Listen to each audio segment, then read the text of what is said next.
Have you ever wondered how a young man from the crowded lanes of Mumbai could rise to become one of the most talked about and internationally wanted alleged crime figures in modern history? Tonight, we take you deep inside the shadowy world of Dawood Ibrahim, a name that for decades has echoed through intelligence reports, courtroom filings, and whispered conversations across continents. His story is not just about one man. It is about the evolution of organized crime in South Asia, about shifting political landscapes, about global law enforcement challenges, and about how underground networks adapt faster than the systems designed to dismantle them. To understand how Dawood Ibrahim allegedly built an empire that authorities call D Company, we must travel back to the streets of Mumbai in the 1970s. When the city was already a thriving hub of trade, opportunity, and illicit enterprise. Born in 1955 in what was then Bombay, Dawood Ibrahim grew up in a modest household. His father was reportedly a police constable, an ironic detail that has often been highlighted in discussions about his later life. Mumbai at that time was a city of stark contrasts, booming film studios, bustling docks, and neighborhoods where economic hardship pushed many young men toward alternative paths. Smuggling was rampant, driven by strict import controls that made foreign goods highly desirable and extremely profitable on the black market. Gold, electronics, and textiles moved through hidden channels, often protected by networks of local gangsters who controlled docks and neighborhoods. As a teenager, Dawood allegedly began gravitating toward these networks, first engaging in petty crimes and gradually building relationships with established figures in the underworld.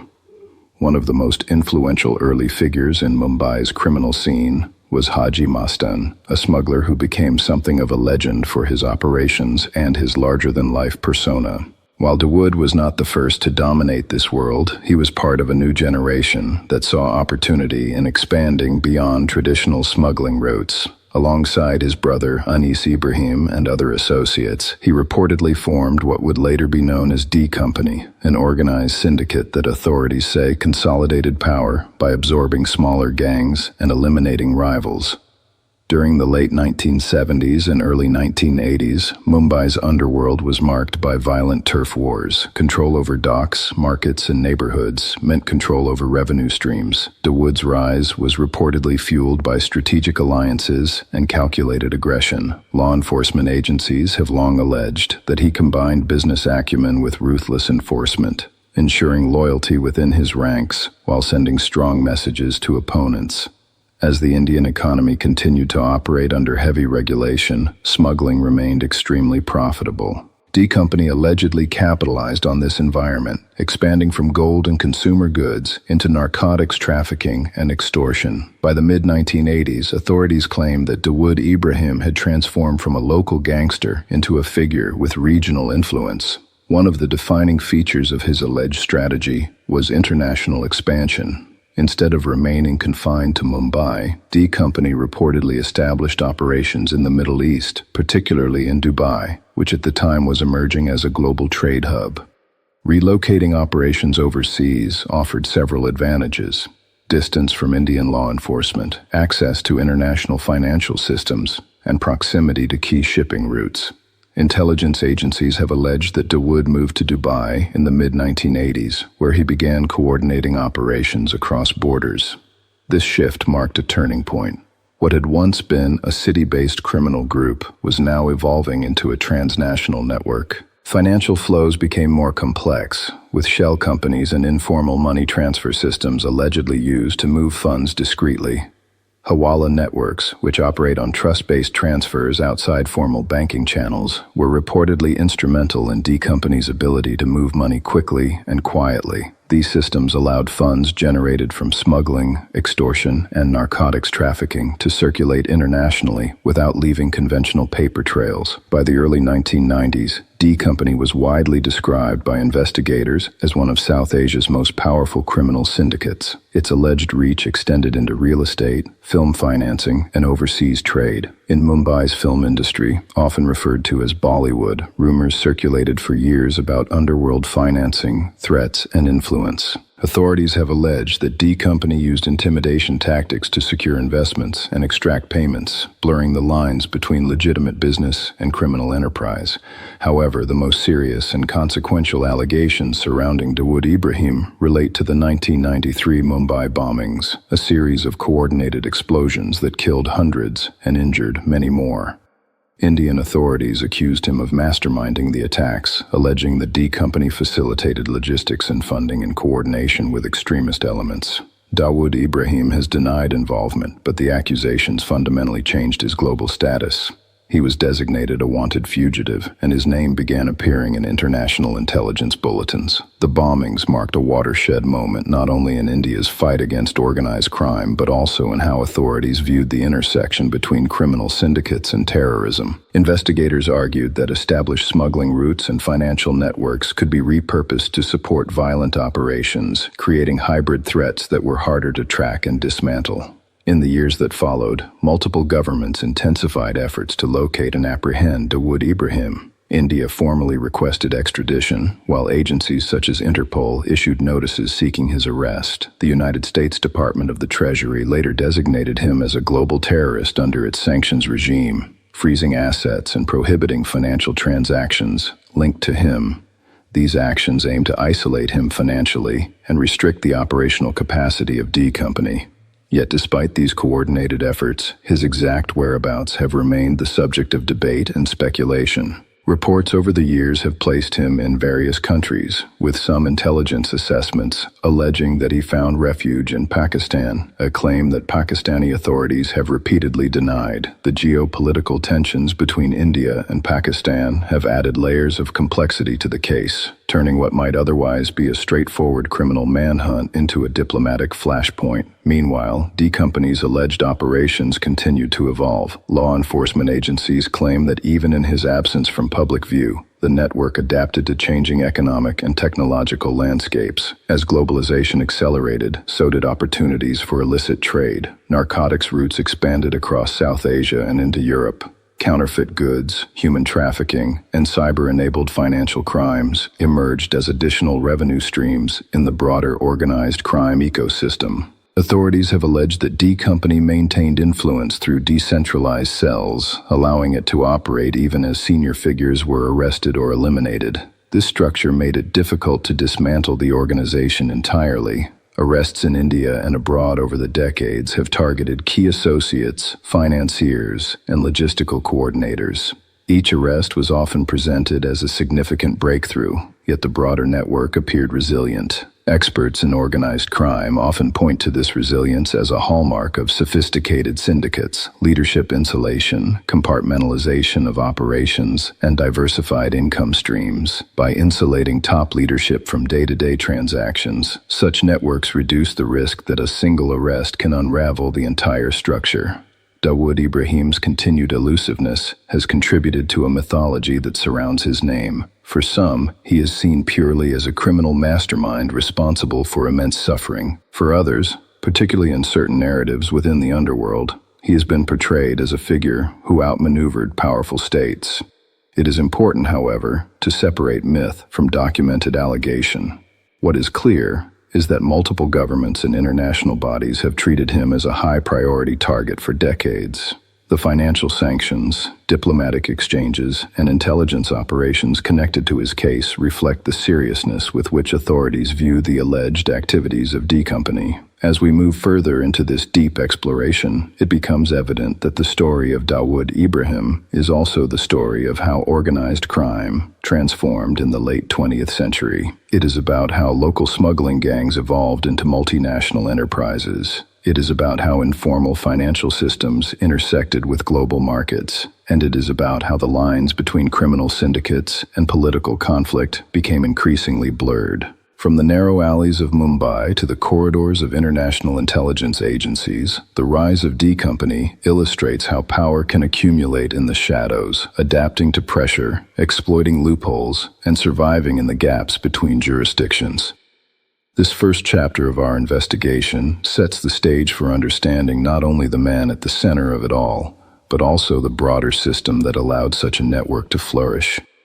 As the pressure intensified in the aftermath of the 1993 Mumbai bombings, the hunt for Dawood Ibrahim entered a new and far more complex phase, transforming from a domestic criminal pursuit into an international security mission that involved intelligence agencies, diplomatic negotiations, and global financial tracking systems. Authorities in India declared him one of the country's most wanted fugitives, formally charging him in connection with terrorism, organized crime, and conspiracy. His alleged role in coordinating logistics for the bombings, which investigators claimed involved the smuggling of explosives through established underworld channels, became central to the narrative that D Company had crossed a decisive line from profit-driven crime into ideologically aligned violence. Whether viewed through the lens of criminal opportunism or political entanglement, the accusations reshaped how governments perceived transnational crime networks. Intelligence reports suggested that the same maritime routes once used for gold and electronics smuggling were repurposed to move weapons and explosives, demonstrating how illicit infrastructures could be adapted to new objectives.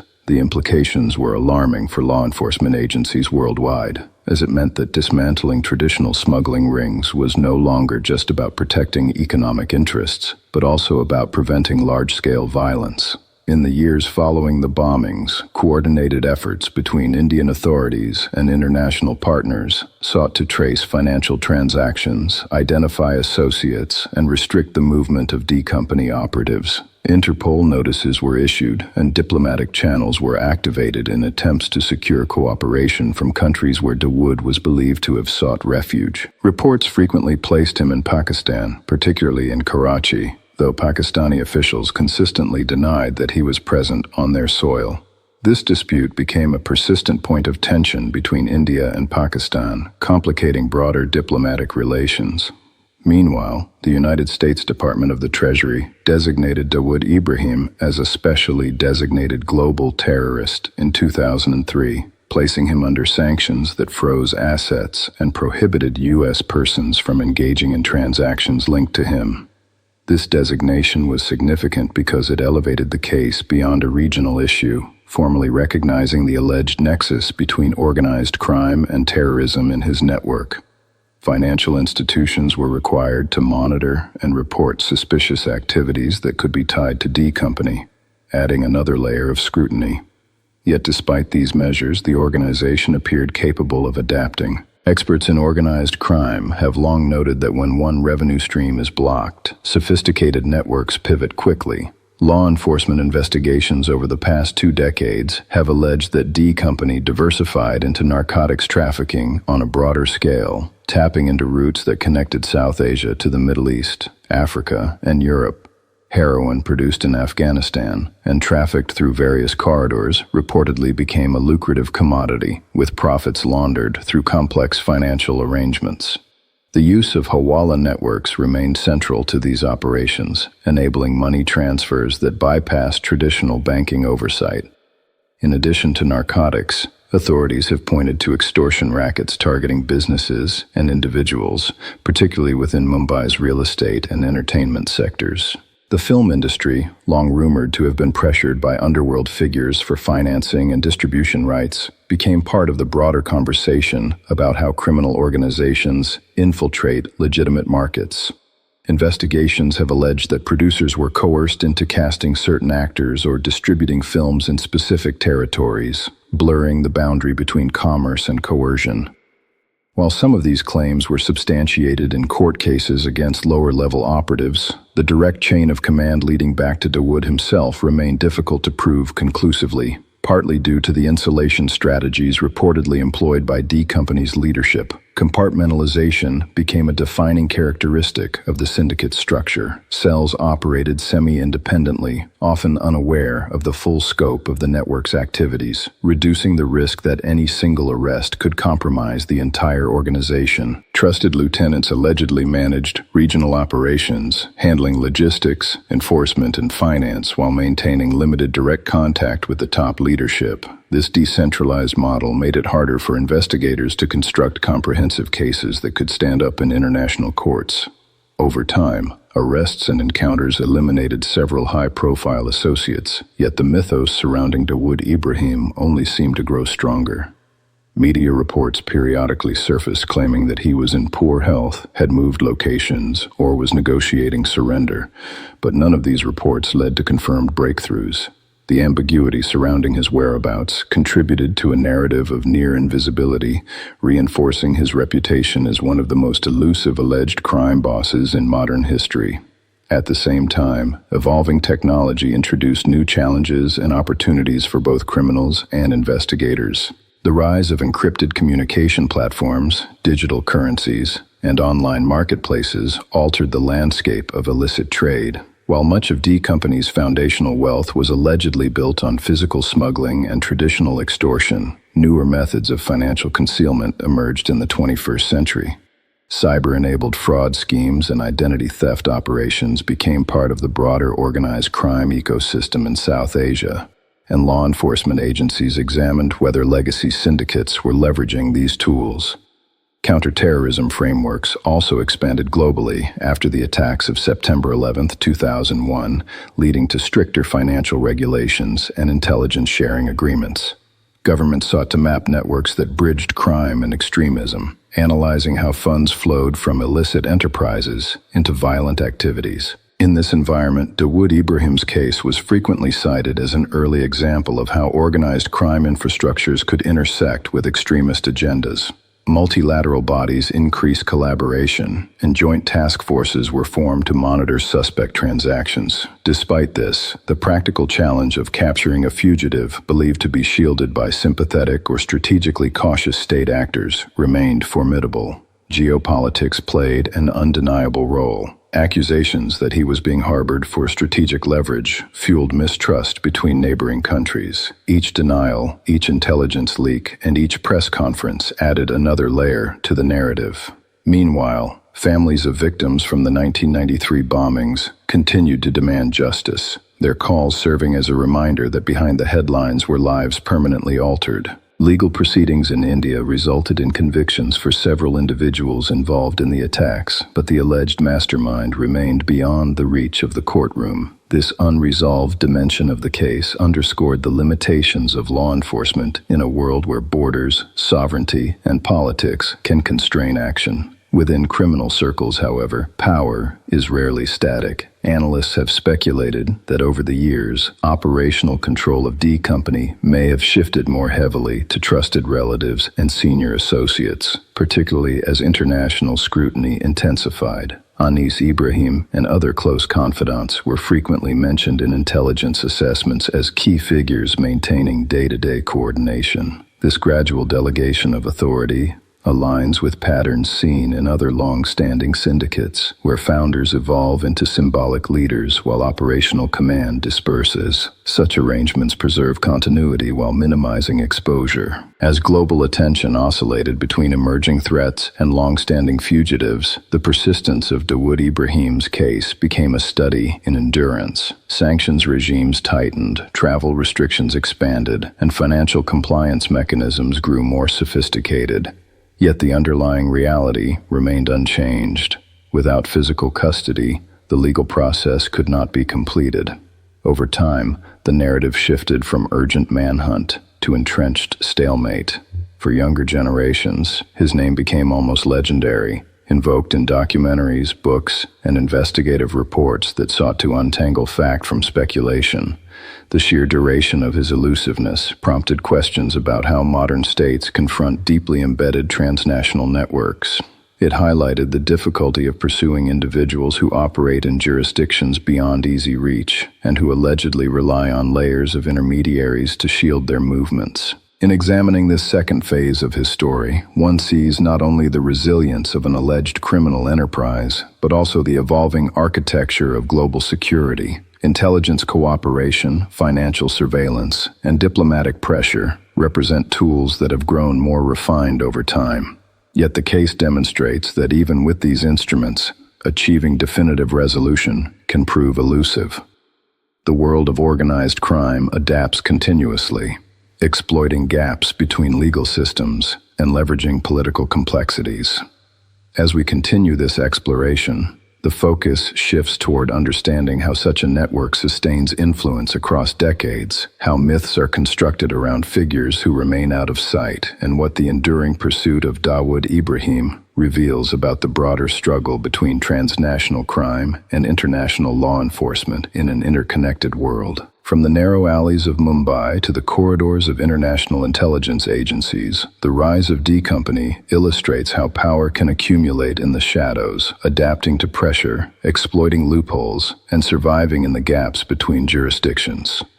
This first chapter of our investigation sets the stage for understanding not only the man at the center of it all, but also the broader system that allowed such a network to flourish.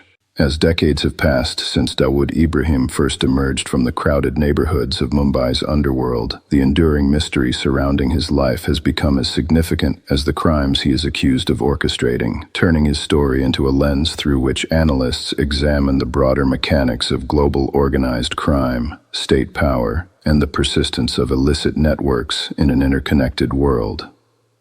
The longer a fugitive remains beyond reach, the more layers of myth and speculation accumulate around his identity, blurring the boundary between documented allegation and public imagination. In the case of D Company, investigators argue that the organization's longevity lies not merely in loyalty or fear, but in structural adaptability. Over time, traditional smuggling gave way to diversified portfolios of alleged criminal enterprise, including narcotics distribution, illegal betting operations, counterfeit goods, and complex money laundering schemes that exploited loopholes in international financial systems. What once relied on ships docking quietly under cover of darkness evolved into sophisticated logistical chains spanning multiple jurisdictions, often facilitated by legitimate trade routes that provided camouflage for illicit cargo. Authorities contend that this blending of legal and illegal commerce created a shadow economy difficult to isolate without disrupting broader markets. At the same time, law enforcement agencies refined their own methods, employing advanced data analytics, satellite tracking, and cooperative intelligence frameworks designed to map criminal ecosystems rather than merely target individuals. Even so, the challenge remained immense because dismantling a decentralized network requires sustained coordination across borders, cultures, and political systems that do not always align in their priorities. The pursuit of Dawood Ibrahim illustrates how geopolitics can intersect with criminal investigations, especially when allegations of safe haven arise. Diplomatic exchanges between India and Pakistan have repeatedly referenced his case, with India asserting that he has been sheltered across the border and Pakistan denying those claims. This dispute has become emblematic of the wider mistrust between the two nations, complicating efforts to transform intelligence leads into actionable arrests. For families of victims affected by the violence attributed to D Company, the unresolved status of the alleged mastermind represents a lingering wound, reinforcing the sense that justice remains incomplete. Yet from a strategic perspective, experts argue that focusing solely on one individual risks obscuring the broader lesson. Organized crime thrives in environments where enforcement gaps, economic inequality, and political friction create fertile ground. Throughout the late 20th and early 21st centuries, globalization accelerated trade and travel, opening new corridors for commerce, while simultaneously expanding opportunities for illicit exchange. Criminal organizations that once operated within defined territories learned to exploit this connectivity, forming alliances that transcended nationality and ideology. In this context, D Company is often cited as an early example of how a syndicate can evolve into a multinational enterprise, coordinating activities through trusted intermediaries rather than centralized commands. Analysts believe that such structures are deliberately designed to withstand the loss of individual leaders, ensuring continuity even if key figures are arrested or eliminated. Over time, leadership roles may shift quietly, with trusted relatives or longtime associates assuming operational control while the symbolic authority of the founder endures. This phenomenon contributes to the aura surrounding long-standing fugitives whose names become brands associated with resilience and defiance. Media portrayals, investigative books, and documentaries have repeatedly revisited the story of Dawood Ibrahim, sometimes emphasizing his alleged ruthlessness. sometimes focusing on the political dimensions of his evasion and sometimes exploring the socio-economic conditions that shaped his rise. In doing so, they reflect society's enduring fascination with figures who operate in the shadows, yet influence events on a grand scale. However, beyond the intrigue lies a sobering reality. The activities attributed to D Company have been linked by authorities to significant harm, including violence, addiction, and financial exploitation. The narcotics routes allegedly connected to the syndicate have contributed to drug crises in multiple regions, illustrating how the consequences of organized crime extend far beyond the cities where decisions are made. International sanctions and asset freezes were intended not only to punish but to disrupt these harmful flows, signaling a commitment by governments to treat organized crime as a security threat rather than a localized nuisance. Yet enforcement alone cannot eliminate the conditions that allow such networks to regenerate. Economic disparities, corruption vulnerabilities, and weak regulatory oversight continue to provide entry points for criminal entrepreneurs. As technology evolves, so too do the tactics employed by those seeking to remain invisible. Encrypted communications, layered shell corporations, and cross-border digital transactions complicate the task of attribution, making it harder to trace responsibility with certainty. In many ways, the ongoing elusiveness of Dawood Ibrahim underscores the limits of even the most determined international efforts. Intelligence agencies may track movements, intercept communications, and monitor financial trails, but without definitive access to the territory where a suspect resides, the final step of apprehension remains uncertain. This reality fuels both frustration and speculation, as periodic reports of illness, relocation, or internal power struggles surface without verification. Each unconfirmed sighting adds another chapter to the narrative, keeping his name alive in headlines long after other figures have faded from public attention. Yet the broader arc of his story reveals something deeper about the nature of power in the underworld. Authority is rarely sustained by charisma alone. It depends on systems, incentives, and networks of mutual interest. D Company's alleged survival suggests that it embedded itself within economic and social structures in ways that allowed it to endure beyond immediate crackdowns. At the same time, the international focus on the case has influenced how governments approach organized crime more broadly. Financial intelligence units now collaborate more closely across borders, sharing suspicious transaction data and coordinating sanctions. Counterterrorism frameworks increasingly examine the convergence of crime and extremism, recognizing that illicit funding streams can amplify ideological violence. In this sense, the case has shaped policy conversations far beyond South Asia, contributing to a global understanding that criminal syndicates are not isolated phenomena, but interconnected components of a wider illicit economy. As we reflect on how a young man from Mumbai rose to become one of the world's most wanted alleged crime figures, it becomes clear that his trajectory cannot be separated from the era in which it unfolded. The regulatory environment of the 1970s created incentives for smuggling. The political turbulence of the 1990s intensified scrutiny. The post-9/11 security landscape reframed organized crime as part of a broader threat matrix. Through each phase, D Company reportedly adjusted, demonstrating a capacity for reinvention that complicates enforcement strategies. Whether Dawood Ibrahim remains actively involved in operations or has retreated into symbolic leadership, the unresolved nature of his status continues to capture attention. It serves as a reminder that justice delayed can feel like justice denied, yet it also illustrates the patience required in transnational investigations. Some cases span generations, outlasting political administrations and shifting alliances. The persistence of his name on wanted lists reflects a commitment by authorities not to close the file, regardless of how much time has passed. Ultimately, the story of Dawood Ibrahim and D Company is not just about one alleged crime boss evading capture.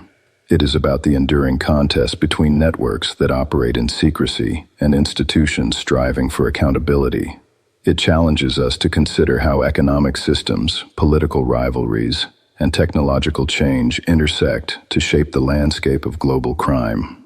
And it leaves us with a question that remains unanswered. In a world where borders are both barriers and bridges, how can justice be achieved when power hides in the spaces between them? If you are benefiting from our topics, please subscribe, like, and turn on the bell notification so you can see our new videos early.